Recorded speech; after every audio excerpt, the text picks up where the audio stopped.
right, guys, welcome to another episode of Side Quest Podcast, the unofficial podcast of Fitocracy. If you're not following me on Twitter, check me out at SideQuestFM. You can also follow me over on Instagram as well at SideQuestFM.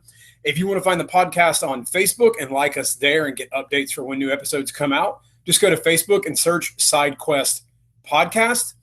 But really, the best thing you can do is head over to iTunes, search for Side Quest Podcast, and hit subscribe. That way, every Monday morning when a new episode is released at 6 a.m., it comes right to your iTunes queue, and whenever you update it, it downloads. That way, you don't have to worry about going to a website or anything else to know where the new episode is at. And while you're there, leave a review. That helps us move up the charts so more people can hear from the great guests that I've had on the show. I have a great guest for you today. He is the host of his own podcast and has had a ton of guests, some that I've had, but even more.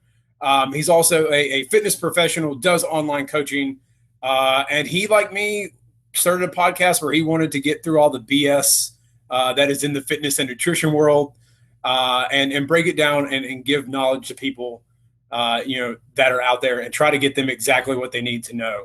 But he is the host of Jay. I'm sorry. Why am the Full Disclosure Fitness Podcast? Can you hear me? Is yes. my mic okay? Okay. Yeah, you're good. The Full Disclosure Podcast. For some reason, my brain was like full dissent. I don't know where my brain was going. I'm drinking it's coffee. A long name, man. It's a long name. It is, and I just got back from a pretty intense workout, so my brain is like, nah, so this coffee has to kick in.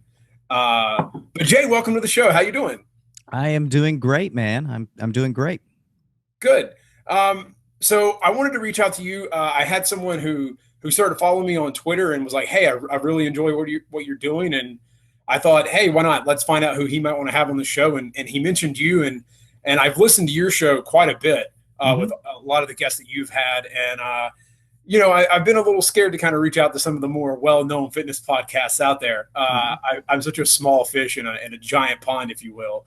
But I said, screw it, and wanted to get you on the show to talk podcasting and fitness and nutrition and sort of kind of how you got into all of this. So I've read a little about you on your site, but for listeners who don't know who you are, how did you get into the world of fitness? Well, I was always a runt pretty much in high school, and I was athletic, but I was very small. I was a very small guy, always the kind of the run of the litter. And I always wanted to have some muscle definition, some muscle tone. So I started working out really just to see some muscles in my arms.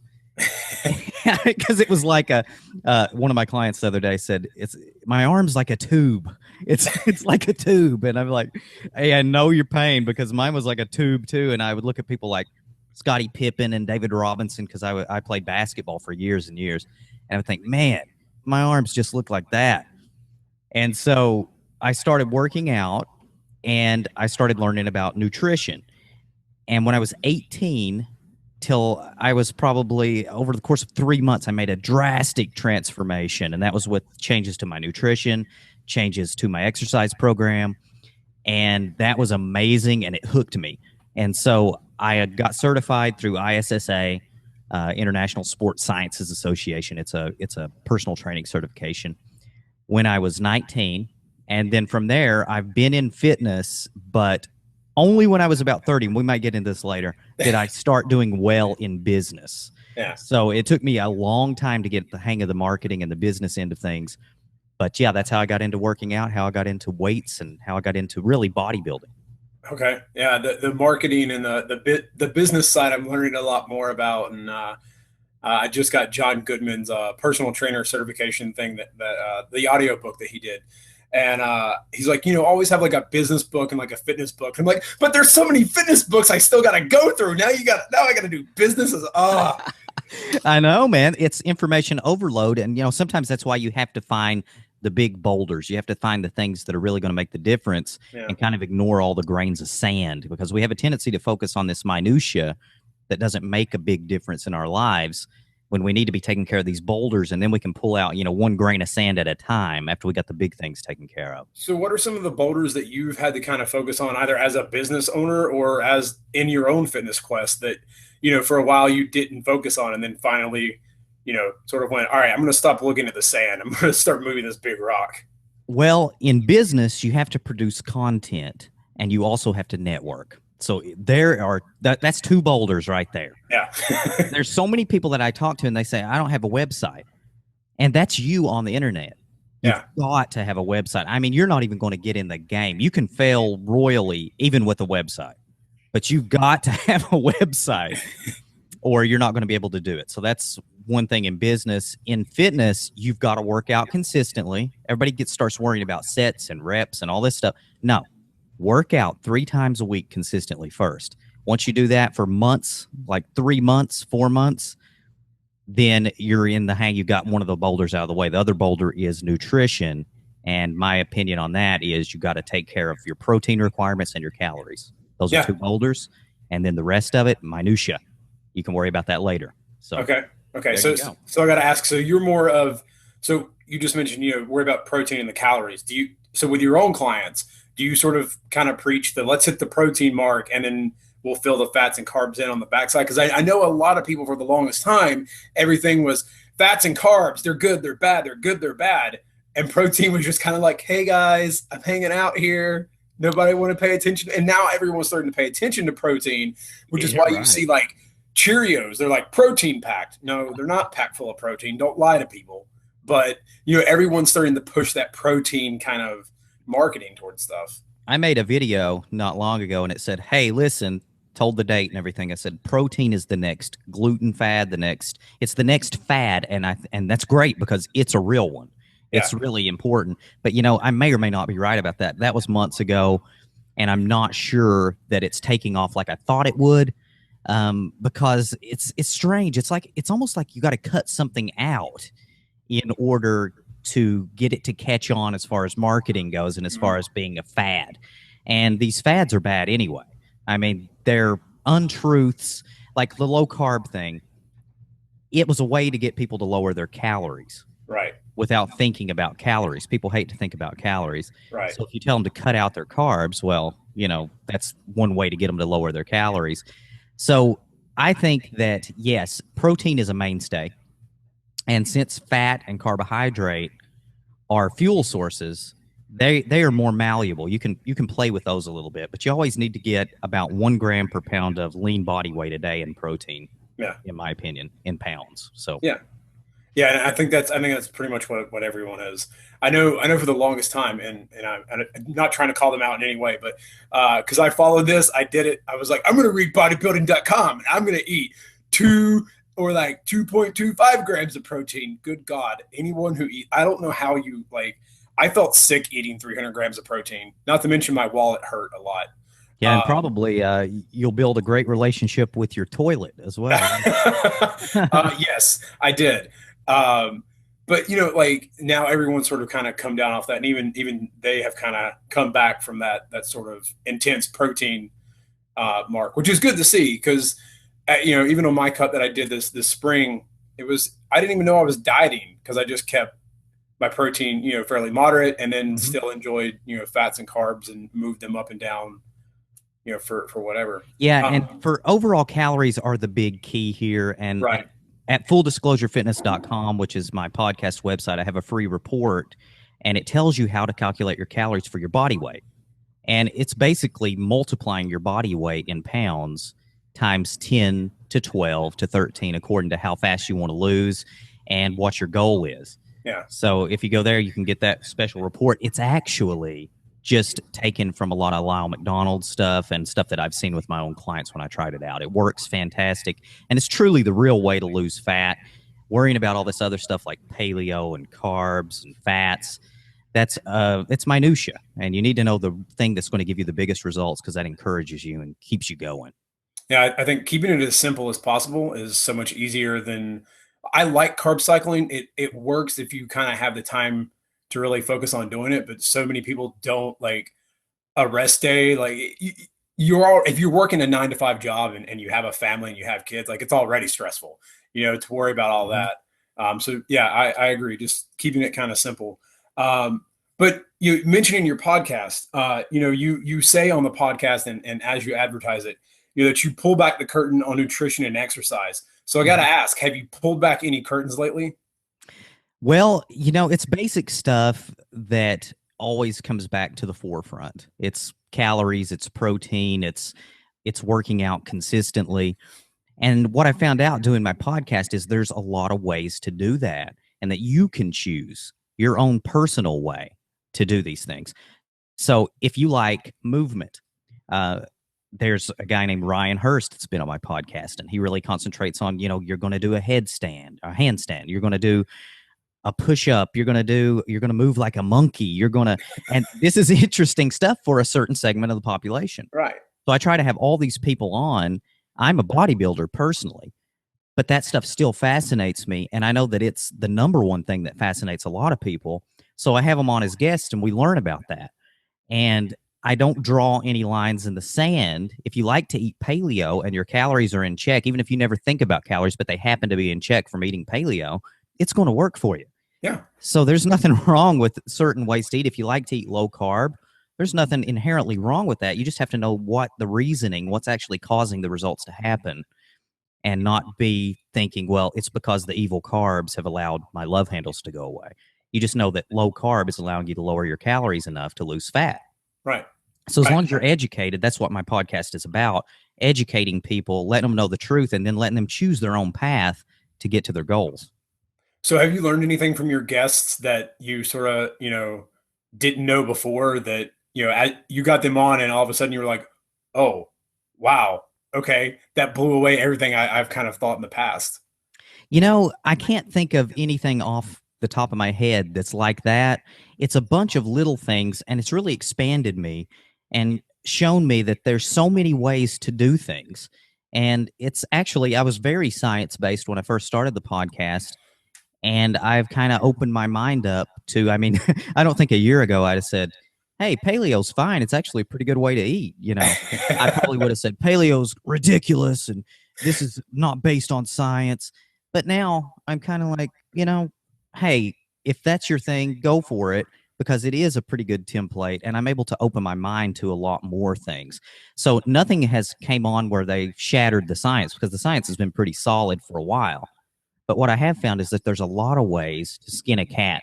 Somebody told me I shouldn't say that. It's like not politically correct or something, skinning a cat. But I say that in Kentucky. I can't help it. I'm from North Carolina. I've always heard that there's more than one way to skin a cat.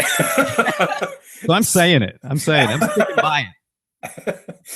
I'm sure there are a few, I'm sure, things we grew up hearing that we probably say in the South that definitely are not politically correct, but sure. I'll have to look that up about the skinning the cat. All right. I looked it up and it didn't seem so bad. It was somebody from the Northeast. No, actually the Northwest, deep Northwest, that told me this, and nobody else has repeated it. So I'm taking it we're okay. Okay, good to know. So you started, your career very early in your life at 19. You've been doing this for 15 years. Mm-hmm. So now that you're a professional, you're pretty well seasoned. But who inspires you today? Like, who inspires you as a coach to continue to get better, to keep pushing on and be the best that you can be? I have to say that Alan Aragon, Brad Schoenfeld, these are off the top of my head. J.C. Dean's writing really inspires me. So these are some names that you can look up, and you may have heard of them because they're great. Still trying to get JC on the show. JC, if you hear this, come on. We gotta. I know JC pretty well, so I think we can maybe. I'll put in a good word for you. We've been emailing back and forth, and he's in LA now, and he's like, "Oh, this time difference, it's killing me." Yeah, I know he's in California, and I was like, "Oh man, the traffic." That's all I could think of. I've been to LA once. It was so intense. Another guy from LA, Chad Landers. Yeah, he's a great guy, and he's had some of his clients 20 years, and that client retention has got to inspire you. So there's 4 right there. Okay, man, keeping a client for 20 years, that's almost a marriage. It's amazing. Yeah, he is an amazing guy. So nice, and trained some celebrities in LA, and just a really cool guy with Push Private Fitness, I think it's called. Okay, cool. Yeah, I met Alan at the fitness summit this year, and it was a good time. I have to say, Alan he cracks me up. He just always has these whimsical things that he says that just sort of I met Alan at the fitness summit last year. I didn't get to go this year. I was disappointed. I had a ticket and everything, and some things came up. But he's super nice, and I've only met him once. I don't know if he remembers me for sure, but I was the guy with the accent for that year. So he called me by my name, and I was like, all right, that's it. Night's over. Alan Aragon, just call me by my name. Guys, I'm going to bed. Today doesn't get any better. He's the one that taught me all this stuff. I was a 6 meals a day. You got to eat clean, all this stuff. And I told him the story that I was on, I think it was bodybuilding.com. And I was arguing with him. And I said, if you mean to tell me that if you eat a bowl of cereal, you're going to get approximately the same results as perfectly clean oatmeal and blueberries, of the same calories. I was like, this is ridiculous. And he'd hit me with a study, and I'd shut up for a little while. And then I'd come back and say, you mean to tell me that if you eat 3 times a day, you're going to get the same results as eating protein 6 times a day? And then he'd send me a study, shoot me down. And I told him, so finally what I did was I just logged out, made a new username, and went back in and said, yeah, Alan's right. So that was when I changed, and that was 2008. Wow. I think there's a lot of people that have sort of had a similar run. Like I did paleo when it was kind of the hot thing in like 2011-ish or 2012, one of those years. And I got pretty hardcore with it. I thought it was the way, like that's it. We finally discovered that the real way to live is to eat like, caveman. Yeah. And then I started to like, as things started to kind of change, I was like, so wait a minute, now sweet potatoes are cool. Hold on a second. Now we're making paleo treats. Wait a minute, guys. Hold on. Now we sound like little kids who are trying to like weasel their way into like getting that toy that they want from their parents. Like, I see what's going on here. Yeah, people tend to do that with rules. They start relaxing them slowly. Like, well, it's okay. A potato. I mean, come on, it's okay. We can do potatoes. And then they add one more thing, and the truth of the matter is they found, I think, grains in, Paleolithic men's teeth 250,000 years ago. Yeah. And so it doesn't hold up, although who is to say that that's not a pretty healthy diet? I mean, honestly, I got to say that it is. It's just a little overly restrictive. So yeah. I mean, like you said, if that's the way people want to eat, I mean, as long as you're eating that way and you're staying pretty healthy and it's keeping you on track with your calories, I really don't have a problem with it, except putting butter in your coffee. I tried that. Alan's got a problem with it. I do believe. He does, and for good reason. He's deep in the science, and he just doesn't like perpetuating any of that nonsense. What he views as nonsense, and I understand that too. So I see both sides. Do you think that, like, even because I just thought of this, like, so the if it fits your macros or the flexible dieting people, do you think that in a way, now that I sort of kind of I try to promote that idea to people, but I feel like people get really confused when I'm like, you can have the ice cream. And they're like, no, wait a minute. You're not supposed to tell me that. And then they kind of start making their own rule. Like, do you think we even break the rules with that as well? Like we start to sort of, okay, I'm just going to live on Pop-Tarts and chicken breast. Yeah, it's almost flip-flopped now. It's almost become cool to be like, yeah, I'm eating Pop-Tarts and ice cream. Check it out, There's a balance, and the balance really, Lyle McDonald a long time ago said 80-20. Yeah. 80% nutrient dense, what people would coin, clean foods, and 20% whatever you want. And I'm in agreement with that. I have some things that I want if I want them. Like if I want some chocolate, I'll have that. If I want a Pop-Tart, everybody uses these Pop-Tarts as an example. That's getting old too. Sorry, but I can't think of a lot of things right now. I mean, I'll be honest, for me, like Ben and Jerry's, like I love Ben and Jerry's. And I tell people all the time, I might have on average maybe 1 pint a week. Now it might be regular ice cream or it might be froyo, but yeah. And what's wrong with that? Nothing. But you have to realize that it is devoid of a lot of nutrients. Right. So you don't want your entire diet to be made up of that. It's common sense. You want to be able to have good bowel movements. You want to have a good amount of omegas in your diet. You want the right amount of protein and fiber and micronutrients. So you need to eat all the stuff that bodybuilders were eating for years, vegetables, lean proteins, all that stuff needs to stay. but it doesn't have to make up 100% of your diet. Right. You can have some of that Ben and Jerry's to make up, 20, 25% of your diet, and you're going to be fine. Yeah, and I tell people, look, it's like riding a bike. You hear people who talk about flexible diet, and you go, oh my God, oh awesome, good, I can have that bacon wrapped grilled cheese that was going around online last week, which I made, and it never turns out the way they look in the pictures. I don't know what people do when they cook stuff online or like on TV. Like, they're not using real ingredients. They're using like cardboard and Legos and like markers and glue, because it never turned like nothing ever. I can't make an omelet. It turns into a scramble. I don't think omelets really exist except for omelets are the hardest thing to make. I think they, in culinary school, they actually use that to judge how if you pass or not. yeah. It's a really hard thing to cook eggs, and they continue to cook after you take them off the heat. Yeah.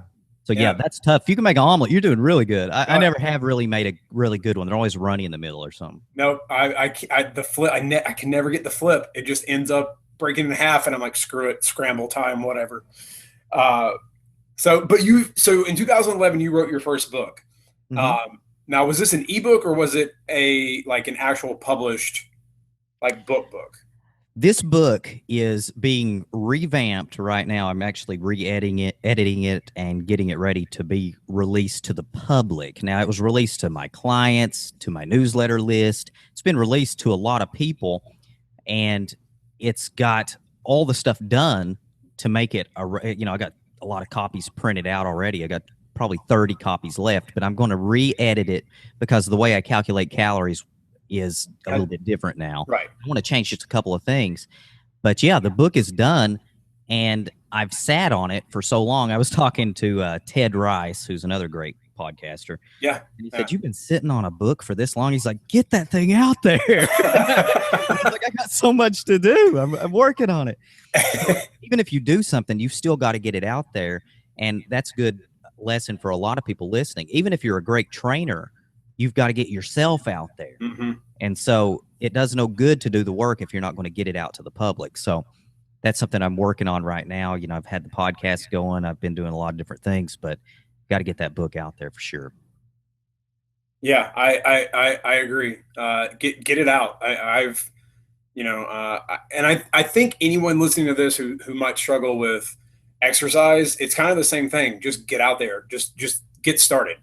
And figure it out after you get started. I mean, a lot of people won't start because they don't know the perfect way to start. Yeah. That's not the way to think of it. Start and then fix your direction along the way. Yeah. I had no idea what I was doing when I started this show. I was just randomly was like, I'll ask this person. Oh my God, they said yes. I don't know what I'm doing. I'm going to read everything they've ever written so I know what I'm doing. But didn't that inspire you to go research? Because you had somebody coming on. It when I had Brian Cron on, I was like, I have to know everything. Like, this dude has been an editor for Teen Nation. Like, he knows his stuff. And I gotta say, I met him in Kansas City, and he was like, man, I really enjoyed coming on your show. And I'm like, I just want to look like you when I get to be your age. Like, I just want to say that you are inspiring for me as a young person to stay in what I'm doing right now. Yes. But yeah, just get out there and just do it. It's eventually you'll get the training wheels off the bike, and you'll be better. But and the cool thing about fitness, not business, but yeah. If you get those boulders taken care of, you get your calories in the right spot, you get your protein in the right spot, you work out 3 times a week, within 12 weeks, you can look like a different person. Oh, completely. With fitness, business, and podcasting, it's not so linear. No. Sometimes you'll go months without any significant traction, and then you'll get a couple of breaks, and then boom, it'll take off a little bit, and then it comes back down to kind of baseline for a while. So be even more patient with your business. But if you get the things taken care of with your fitness, you can transform your body in just a few months. So just make sure you get those big boulders taken care of, and don't give up. Never give up. That's one of my biggest mottos. You can't give up. You got to keep going. And that persistence is what really gives people results. Has there ever been a time where you've been on the edge and really wanted to quit, and what inspired you to keep going?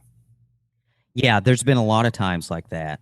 And what inspires me to keep going, I know this doesn't sound super, it's not like a tip, but I've always associated myself. I've got negative things that I've associated with my inner self, which is unfortunate, and I'm trying to work on those. But one of the positive things that I had was the fact that I never give up. And that's ingrained in me. For a while, it was ingrained in me that I was a messy person, not a dirty person, a messy person. So my apartment stayed messy. I was able to overcome that and become a organized, somewhat person. My apartment looks very good right now. And the truth of the matter is that I changed my mindset. Well, I've never had that problem with giving up. Even though I've been close a couple times, I usually fall down, cry, and then I get back up and start again. I never really quit anything unless there's a reason to quit it. So this is an interesting thing. I don't want to get too deep here. No, you're fine. But sometimes you should quit something. If it is absolutely not working, it's draining you out, you don't love to do it, it's something you hate, sometimes there's a time to quit something. And finding out if it's the time to quit something or if you just need to persevere is very difficult sometimes.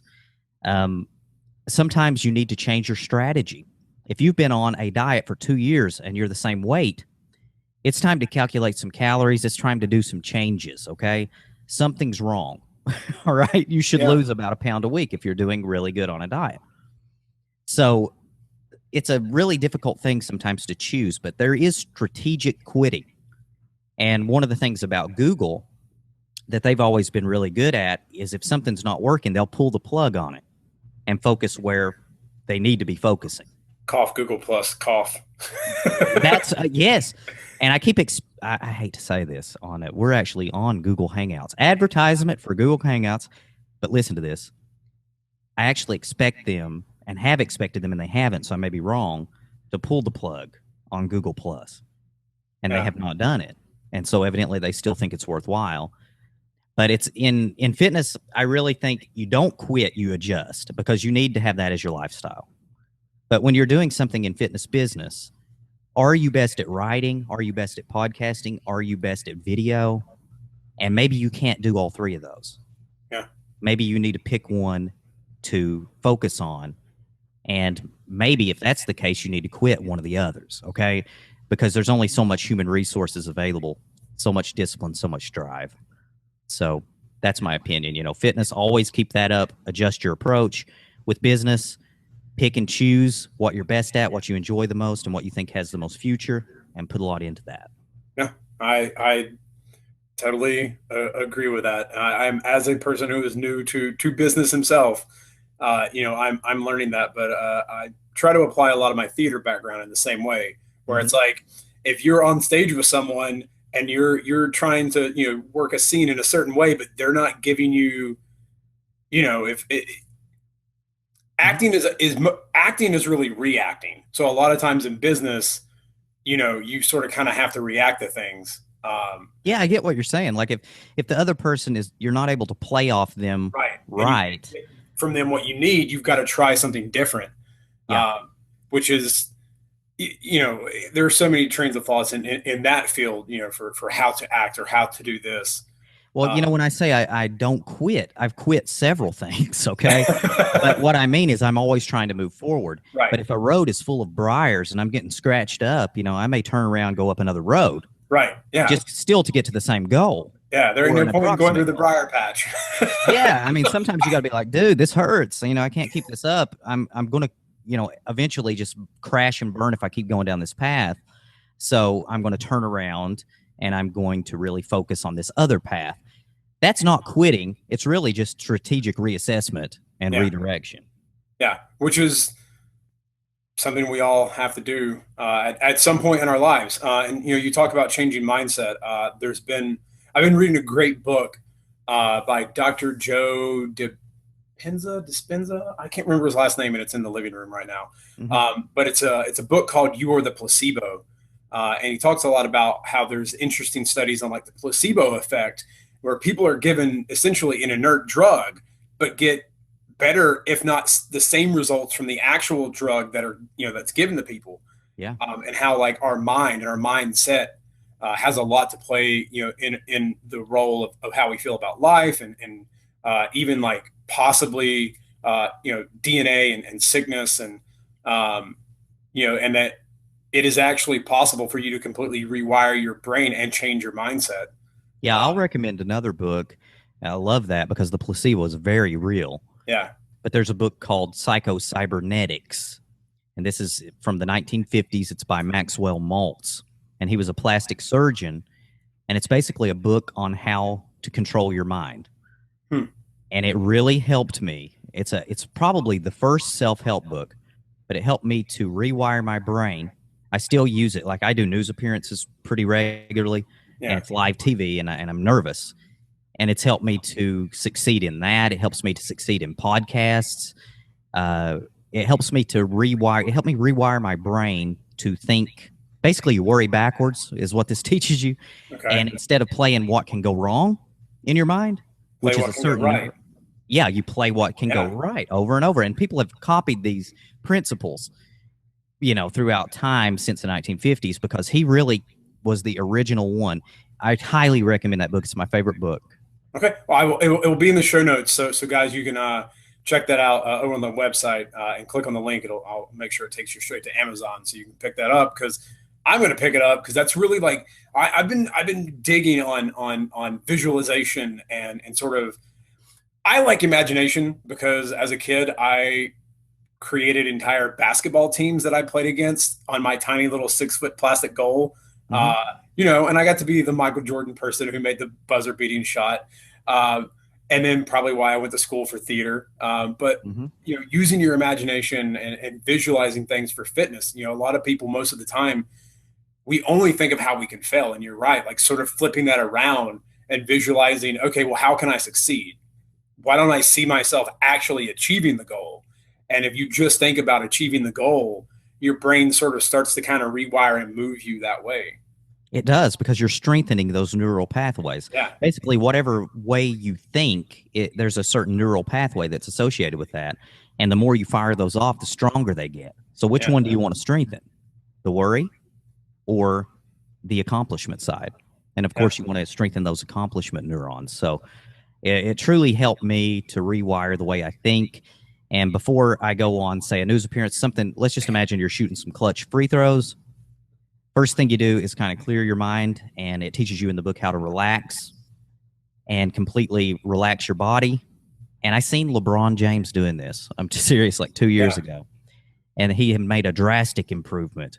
And I believe that he was using some of these principles. He was on the bench with his eyes closed, and he was getting ready to have to do something pretty clutch. I can't remember the exact play.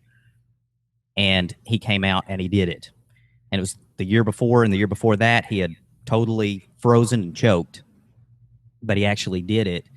And I think that he was practicing some of that relaxation, visualizing, call it the theater of the mind, where you play over and over and loop in your mind the thing going good.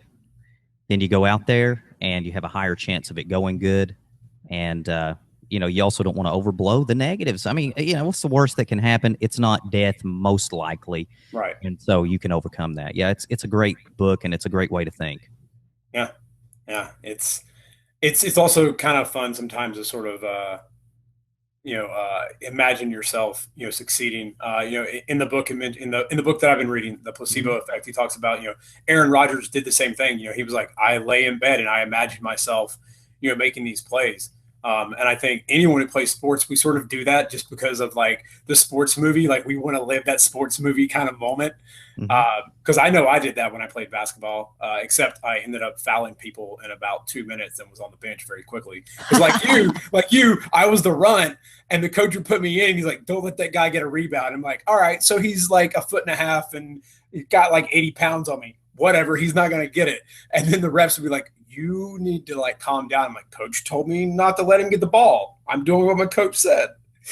Well, the truth of the matter is, sometimes the coach needs somebody to go in, give a few fouls. Exactly. That was me. You're expendable. Go give some fouls. That's right. Yeah. But, that's the way it is. You need to visualize the positive things. And I'm not saying that it's so powerful that you can imagine yourself being president every night and you're going to be president. Be realistic. But whatever short-term goal that you have, over the next little while, whatever your next goal is, visualize yourself succeeding that, and you're going to have a much better chance of achieving it. Yeah. Yep. I agree. I All right, on to my next question. Yeah. Well, I can tell. I literally like. I'm so like. I'm so inspired by reading this book right now, and even with my thing that I do with clients, where I ask them who their favorite superhero is, and when they have struggles, I ask them to imagine what their superhero would do to conquer whatever they're doing, and start to think like their superhero. There are a few people that are really good at this naturally, and Michael Jordan was one of them. I believe that he was naturally good at this. I don't believe he read a book when he was 17. I think that his brain automatically works that way. Yeah. And I think mine doesn't, but I think that I have changed it and managed to approach some competence in that area. Right. So even if you're not doing it now, you can learn a certain amount of it. Some people just got it. And I think that Michael Jordan I don't think LeBron has it. I don't think LeBron James has it. I think he's having to work on it like I am, and Jordan was that was it. He's like, yeah, it's going to go in. Yeah. Just give me the ball, Yeah. And so don't worry about it if you don't have it, just go after it. Yeah. All right. So being a giant geek, I gotta ask, because I always ask this of my guests, who is your favorite superhero, and if you could be that superhero, who would it be? This is a tough one for me because I've never actually thought of this. I used to draw superheroes a lot when I was younger. I'm gonna go with Spider-Man. All right. And you're the first person to not say Batman in about 8 weeks. Okay, well, good, because Batman is great, and I like the fact that Batman is a real guy. Yeah. But I don't like the fact that Batman has just really, bought a bunch of stuff in order to, you know what I mean? Right. He's a rich dude with like really great toys. He is, yeah. And that makes him more people. I mean, as bad as that is with superheroes, that's actually more achievable than becoming Spider-Man. Because where are you going to find a radioactive spider? You can make money. But Spider-Man, I think, it's with great power comes great responsibility, Yeah. And I think that if you can keep that in mind as you get more powerful, because most people lose track of that. And most people, as they become more powerful, they become corrupt. Mm-hmm. And if you can keep a handle on that, because you're probably going to become a little corrupt, you're probably going to have times where you have to pull back and say, wait a second, wait, can't do this. It's getting to my head a little. But if you can become more powerful and stay responsible for your actions and do the right thing, I think that you can do some wonderful things. And, I hate to bring up somebody, but Bill Gates seems to be doing a lot. Yeah. And could he do more? Maybe. Could he be a better person? I don't know. I don't know him. But I know that he does reach out and do a lot of things with his money. And I think that that's a good thing. I think that you need to be doing that kind of stuff, and you need to be doing the right things, and you don't need to be going for those numbers. One thing that always aggravated me about like the NBA and sports is they not only want to win in the game, but they want to win with the bank account score. Mm-hmm. It's not even about money anymore. It's a score. Yeah. So-and-so can't make more than me. Well, listen to this. If so-and-so makes more than you, but you lower the salary, you've got more room in the salary cap, and you pull in another player and give him some of your money, and you guys win the championship, you're the winner. Yeah. That's my opinion. And I would be like, listen, I'll make $6 million this year. You give the other $4 million to so-and-so, bring him over here, and let's win a championship, because I got enough money. Yeah. I think that is the Spider-Man philosophy. With great power comes great responsibility. Don't lose your head. Well, and sadly, you don't see that in sports today, because most of the time, the agents are the one. Because that's how the agent makes money. Yeah, that's I get Kobe Bryant. This $1 million deal and I did it one year. If you divide it up by what they play 82 games, just the regular season, he made $45,000 a game. So a game where he's just off. It's an off night for Kobe. He's not working tonight. He's making $45,000. And I'm like, this is the median income of Americans for him to sit on the bench. Yeah, and the truth of the matter is that no matter how much you get, you're always looking up the ladder, because the ladder is never ending. And people don't realize that a lot of times. They're on the ladder and they're looking up and they think, well, if I could just get to that 5th rung above me, that's where I'd be happy. Yeah. No, listen, you're going to be happy where you're at. You can go ahead and try to move up the ladder. That's wonderful. And it's a noble goal to aspire to. But the truth of the matter is it's never ending. So don't get caught up in it. or you're never going to be happy and you'll be at the end of your life looking up the ladder. That's not what you want. You want to be happy on all the rungs as you go up. And I battle that too. I battle it every day. I'm not saying I'm good at it. I'm just saying that I at least know the problem and I try to fix it. You know what I mean? Yeah. Yeah. I think that's something that for a lot of us, a lot of people are like, oh man, I want to look like Arnold. I want to look like that. And I battle with that. I mean, I'm in the gym sometimes and I'm like, man, that dude's arms are bigger than mine. And then all my friends are like, dude, your arms are huge. And I'm like, but they're not. They feel so puny. And I've had to start thinking, I just want to be the best version of me. I just want to work out and put in the work and build the best version of me. Like I can't be that other person because I am me. It's the best way to think. Yeah. I'm telling you, that guy that you're looking at is opening up a fitness magazine when he gets home and doing the same thing you were doing in the gym. Yeah. Or he might be looking at me and being like, man, your hamstrings. They're so like he could be doing the same thing.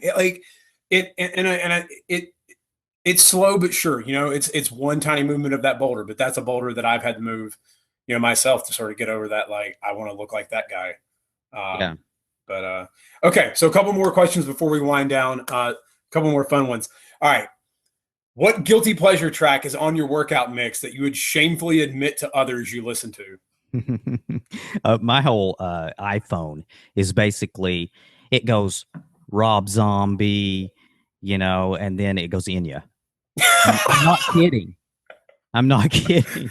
That's the first time Enya has been brought up. But right now I've got like Only Time. I've got all these songs. Man, what's another one? Let me look real quick. I'm going to read some of these because this will be at least somewhat interesting. Okay, we've got Asylum by Disturbed. Okay.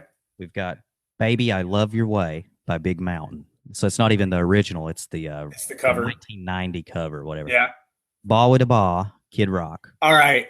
That's that is not on my guilty pleasure track, but it'll have to go onto my mix now. Okay. Book of Days, Enya.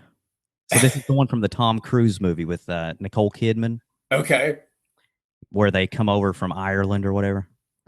Scotland, wherever it is. Gotcha. Crazy Crazy Nights, Kiss. Yeah. That's from their Glam album. Oh, yeah. Dragula, Rob Zombie. Of course.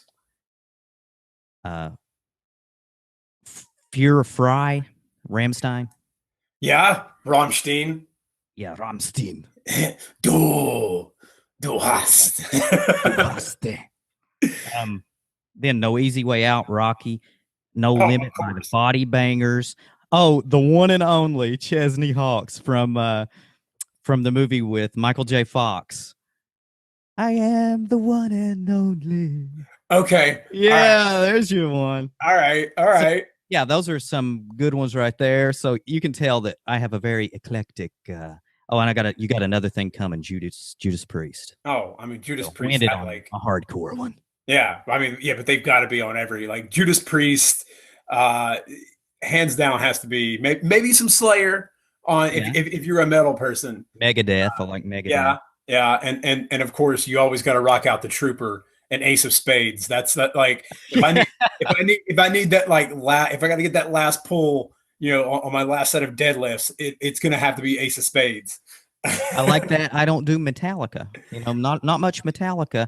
I kind of burnt myself out on Metallica. It's so hardcore that I listened to it too much, and I kind of got burnt out on it. Yeah, that can happen. All right, so final question: if you could have dinner with anyone in history, who would it be? Walt Disney. Disney. Didn't even have to think about it. I like it. All right. Why Walt Disney? I'm a huge Walt Disney fan. There's so many things that happened in his life. He had a newspaper route when he was young and worked hours and hours and still went to school. He had a pretty rough father that was kind of rough on him. And a lot of people don't know this, and I'm very, very sure this is true, but it's been something that I've been meaning to Google and double check. He and his brother moved his parents out to California from Kansas City, where he grew up. And he bought him a house, and he was at work when they first went in the house. They were moving stuff in, and he gets a call, and his parents are dead. Yeah. And they go over this there. is a true story. Yeah. Okay. It is true. Okay. Yeah. And I don't know if I'm getting the details exactly right, because this is one they kept this buried pretty good. So while I know quite a bit about Walt Disney, I just found this out not long ago. They find out there was a gas spill, like a gas leak. Yeah. And they had died. And so all these things he had to overcome, people telling him that it was a bad idea to do a theme park that size. He worked everything out to the greatest detail. He brought something from inside his mind to the outside world in a better way than anybody that I can think of. And he was doing it to improve the lives and make a fantasy world, because life's hard. And he wanted kids to have a fantasy world and adults to feel like kids. And when I go there, I feel that magic. It's really strange. When I go there, I love it. I take my parents a lot. I've been with some ex-girlfriends, some different people. But every time I go there, no matter who I'm with, I feel uplifted. I feel inspired. And it's almost kind of a paranormal thing or something. And I love going. I've been about 16, 17 times. So yeah, it's his story is pretty inspiring. For even all the things that happened, in his life, if you really kind of read, a little into it, you would just think, why didn't this guy just end up on a street corner drinking, out of a brown paper bag like that? It just sounds like he should have given up, but he didn't. He had a dream, and he knew that he had some sort of calling, some sort of, something he could give back. And that's what he strived to do every day. And he created that thing, whatever it is. It's just an aura about that place that is right up my alley. And so I can't fully explain why I'd like to have dinner with him, except he's very similar to me in some strange way. And he's he's a creative personality that I identify with a lot. And I would just love to talk to him. Yeah. I could have dinner with Walt. It would be interesting to find out, sort of more. Did you see the movie that came out last year with Tom Hanks? I did, and I seen it with my parents. Okay. And I was trying to hold back tears. It was really rough, and I don't know if I was just emotional that day, because I haven't seen it again since. I didn't really want to watch it again. It really broke me up a lot. I thought it was a good movie. I thought it was really well done, and I thought it was good. Yeah, it was pretty good. I enjoy anything that Tom Hanks does. I miss when I would love to see Tom get back on like a 3 or 4 like comedy movie kind of role, because I loved him in his early stuff when he was goofy and silly. Yeah, big and all that stuff. Yeah, versus the volcano. I watched that when I was like, last time I seen that I was like 11, so I don't know. Yeah, but yeah, I enjoy all the work he does, and I thought he did a really good job of representing a hopeful and a heartful and a joyous Walt Disney, but also the business side of Walt Disney. Yeah, because you got to be dead serious to get stuff like that done. I mean, you got to have a hardcore side to you where you're just going to execute things, get things done. Right. You can't get that far without that. And a never give up attitude, because he never gave up. And, that's what's so inspiring about him. And as far as Tom Hanks goes, I don't know if you've ever heard him on a podcast. I've heard him on the Nerdist podcast. Yes. I'm a big listener of Nerdist. Yeah. Super nice guy. Oh, yeah. Very talkative, great personality. And a lot of times you find actors, when they're not acting, they're just kind of dull. Yeah. But not Tom Hanks. Wow. No, he was awesome. And it made me laugh, but it also made me go, all right, now I get why he was cast in The Big Lebowski. Jeff Daniels is the dude. Like, if you listen to him in the Nerdist, he is like, hey man, yeah. Yeah, I know.